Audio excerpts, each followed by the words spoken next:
full-on distraction from you being with you. And it's a very sociably acceptable one, but you then are empty and you're always trying to fill your worth what other people think of you. And sooner or later, you hit a deep, dark depression.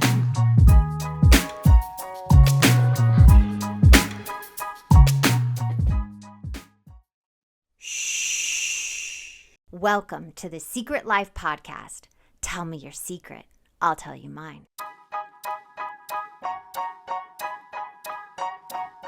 Recovery doesn't end when the chaos stops. That's when the real work begins. After 16 years of recovery, my novels, Secret Life of a Hollywood Sex and Love Addict, and my new book, Becoming My Own Effing Soulmate, tell the before and after. The addiction, the healing, and the messy realities of learning how to choose yourself. Both are available now on Amazon. Welcome to Secret Life Podcast. I'm Brianne Davis-Gantt. Today I'm pulling back the curtains of all kinds of human secrets. We'll hear about what people are hiding from themselves or others. You know, those deep, dark secrets you probably want to take to your grave, or those lighter, funnier secrets that are just plain embarrassing. Join me each week as we take a deep dive into one subject matter, exploring the how, what, when, where, and why of it all. This is Secret Life, and I'm excited for you to join the ride. Today, we are talking about, the hidden payoff of caring about what people think of you. Yes, let's talk about that, about something that all of us at one point in our life or still today care, but it's a rarely asked question. Caring what people think of us. Now, I don't do that. I truly don't. But I work with a lot of clients that do. So I wanted to talk about this today because I was talking about it with the client for a while and we've been working on it. And I was like, you are getting a payoff. There's a payoff for caring about what people think. So I wanted to do this episode. So caring what people think of us, not just a little awareness or social intelligence, but the kind that lives in your body. So it's not just the thought, what does that person think of me? Did I make a good impression? Those things. It lives in your body. There's a reaction. Your body goes into anxiousness. The kind that makes you want to replay conversations at night in your head that make you shapeshift in a room, worrying what people are doing, that you have to perform, prove, explain, over-explain, all in the name of being liked, accepted, and approved of. So here is the real question. If it's so exhausting, why do they keep doing it? Why do you keep doing it? Because there is a fucking payoff. And until we understand the payoff, we will keep clinging to it, no matter how much it costs us. So let's break it down. Got it? First, when you focus on what other people think of you, it gives you a sense of what? Control, the favorite C word. If I manage your perception of me, then maybe I can control whether you reject me. If I say the right thing, look the right way, show up perfectly, then I can avoid discomfort. And like I've said a number of times, human beings hate being uncomfortable. But here's the truth. It's a false sense of control because no matter how well you perform, you cannot control someone else's mind. And I was telling her this, that everybody has a different filter. And if you are catering to every single person, the filter they wear, meaning their nervous system, where they grew up, the experiences they have, the trauma they have, what gender they are, what they've been through in life, how their parents treat them, all those things is you're filtering yourself through their funnel, and you cannot make everyone like you. So it's empty. You're never going to make everyone like you and make a good impression always. Okay, the second, it creates a temporary sense of safety. If people approve of me, I'm safe. If they like me, I belong. If they validate me, I matter. So your nervous system starts to equate approval with survival. And suddenly being misunderstood just does not feel uncomfortable. It feels like a threat. So it goes into a threatening. Third, it helps you avoid, here's my favorite, your own internal work.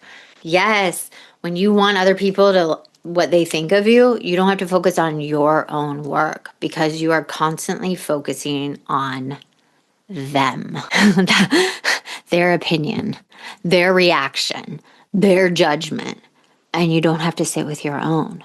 You don't ask, what do I think of me? What do I actually want? Do I approve of in my life? Am I proud of myself? Did I show up the best I could? It's a full-on distraction from you being with you.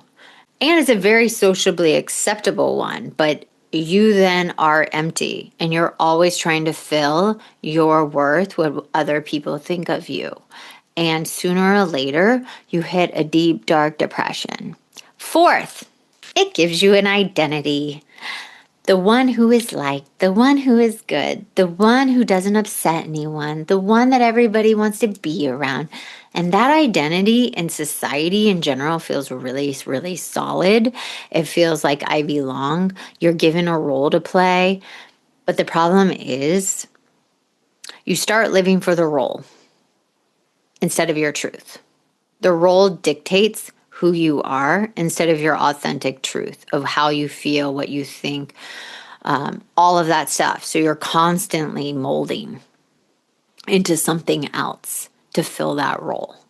5, here's the 5th one, and this is a subtle one. It protects you from rejection by rejecting yourself first. Let me repeat that because it's a mic drop. It protects you from rejection by rejecting yourself first. If I'm already monitoring myself and I'm already editing and filtering and shrinking, then no one can discover something about me I haven't already controlled. It's like a primitive defense. It comes at a cost though, because with you rejecting you first, making yourself smaller, shrinking, not being your authentic you, you're abandoning and rejecting yourself. But the cost is when you abandon and reject yourself, no one else gets a chance to get to know you and reject you for the authentic you. Because here's the deal. When I was playing a role, even in my love addiction, I would like wear the mask of what I knew other people wanted me to be. This was like 20 years ago. I hurt so bad when someone rejected my facade. When I finally started being my authentic self, when someone rejected me, it actually didn't hurt. And you would think it's the opposite, but that is true because you're so connected to you and you don't reject you, that when someone rejects your facade and you've already rejected you, it hurts 10 times more because you rejected you and your facade's being rejected. Does that make sense? So here are the payoffs in order: control, safety, distraction from your own work, your identity, and protection. Now let's talk about the cost. The costs are huge. The price you pay is huge. Number 1, you lose your voice. Complete loss of voice. Number 2, you lose your clarity. Your thoughts are no longer yours. They're other people's thoughts.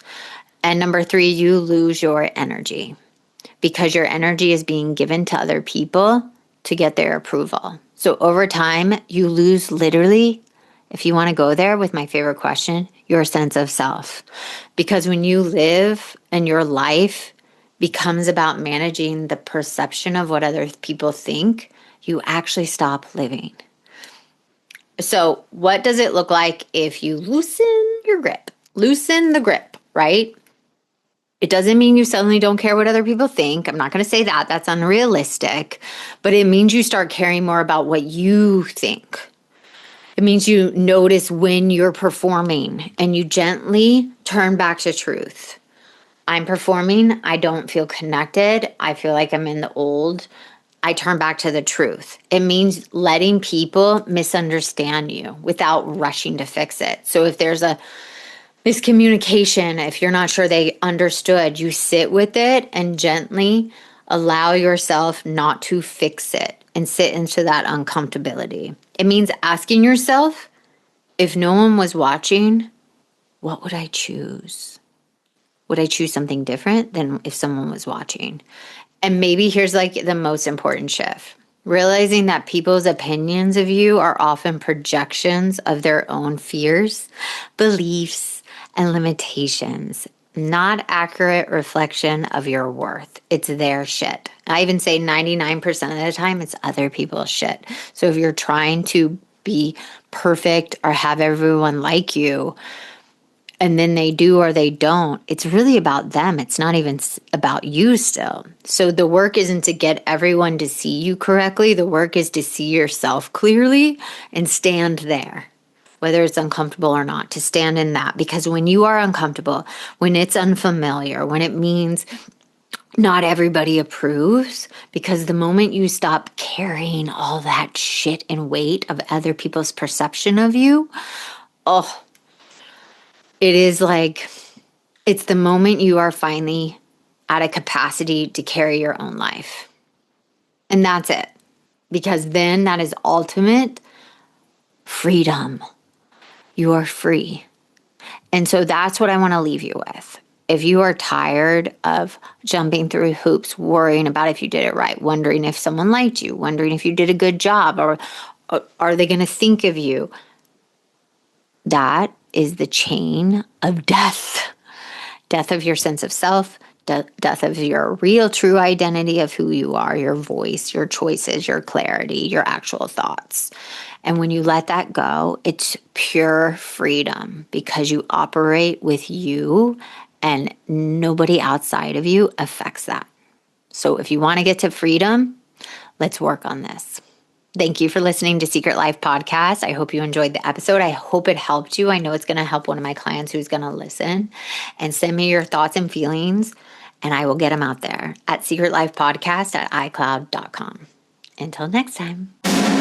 Thanks again for listening to the show.